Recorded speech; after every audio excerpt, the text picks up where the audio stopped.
Hi అండి. ఈరోజు చాలా మంచి రెసిపీ అండి. టమాటా పరాటా చూపిస్తున్నాను. చాలా టేస్టీగా చక్కగా కుదిరింది.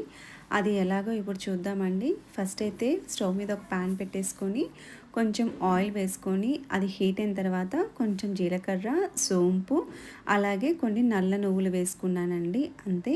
ఇలా వేసుకొని అవి కొంచెం వేగిన తర్వాత నేను మిక్సీ జార్లో 2 పచ్చిమిర్చి, వెల్లుల్లి, అల్లం కూడా వేసేసుకొని ఇలా మిక్సీ పట్టుకున్నాను కొంచెం కచ్చా పచ్చాగా. అది కూడా వేసేసుకొని మనము మంచిగా పచ్చి స్మెల్ పోయే వరకు ఫ్రై చేసుకోవాలి.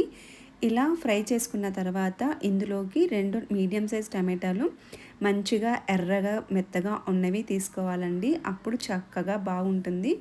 అలా వేసుకున్న తర్వాత అందులోకి తగినంత సాల్ట్ వేసుకొని కొంచెం పసుపు కూడా వేసేసుకొని బాగా మిక్స్ చేసుకొని ఉడికించుకోవాలండి. టమాటా అనేది మెత్తగా మగ్గిపోవాలి. సో ఇలా బాగా మగ్గిపోయి దగ్గర పడ్డాక ఇందులోకి నేను ముందుగానే రోస్ట్ చేసి పెట్టుకున్న శనగపిండిని వేసుకున్నానండి. ఒక 2 టేబుల్ స్పూన్ల వరకు. అలాగే చాలా సన్నగా తరుక్కున్న ఆనియన్స్, కొత్తిమీర అండి. అంతే. అవి కూడా బాగా మిక్స్ చేసేసుకోవాలి. అంత బాగా కలిసిపోయేలాగా మంచిగా ఉంటలు లేకుండా కలుపుకోవాలి. శనగపిండి వేసుకున్నాం కదండి, అదంతా కూడా ఉంటలు లేకుండా చక్కగా కలిపేసుకోవాలి. ఇలా బాగా దగ్గర పడిన తర్వాత మనము స్టవ్ ఆఫ్ చేసేసుకొని ఒక ప్లేట్లోకి తీసేసుకొని బాగా చల్లగా కానివ్వాలండి. పూర్తిగా చల్లగైన తర్వాతనే మనం రెసిపీని స్టార్ట్ చేసుకోవాలన్నమాట. సో ఇప్పుడు బాగా ఇది చల్లగా అయిపోయిందండి. దీనికంటే ముందే నేను పిండిని కూడా తడిపి పెట్టుకున్నాను. ఈ పిండిలో కొంచెం సాల్ట్ వేసేసుకొని వాము వేసానండి మంచిగా ఉంటుందనేసి. అది మళ్ళీ ఒకసారి బాగా బీట్ చేసుకున్న తర్వాత పూరీ సైజులో 2 బాల్స్ని తీసుకున్నానండి.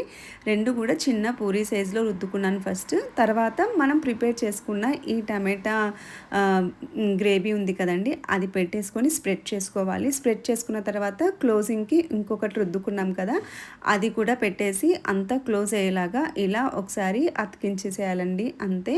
ఇలా చేసిన తర్వాత పైనుంచి కొంచెం పొడిపిండి చల్లేసుకొని స్లోగా గట్టిగా కాకుండా కొంచెం మృదువుగా రుద్దేసుకుంటే మనకు ఈ పరాటా అనేది రెడీ అయిపోతుంది. ఇలా ప్రిపేర్ చేసుకున్న దాన్ని మనము ప్యాన్ మీద రోస్ట్ చేసేసుకుంటే మన పరాటా అనేది రెడీ అయిపోతుందండి. సో ఇది కాల్చుకునేటప్పుడు గీతో కానీ, ఆయిల్తో కానీ, బటర్తో కానీ చేసుకున్నా చాలా బాగుంటుంది. సో నేనైతే ఒక టేబుల్ స్పూన్ నెయ్యి వేసేసి అటు ఇటు చక్కగా కాల్చేసానండి. అంతే. ఇలా చేసుకుంటే మన టేస్టీగా ఉండే టమాటా పరాటా అనేది రెడీ అయిపోతుంది. చాలా బాగుంటుందండి. ఇందులోకి వెల్లుల్లి పెరుగు పచ్చడి చేశాను. అది కూడా చక్కగా ఉంది. అది నెక్స్ట్ వీడియోలో పోస్ట్ చేస్తానండి. సో ఈ రెసిపీ నచ్చినట్లయితే నా ఛానల్ని ఫాలో అవ్వండి.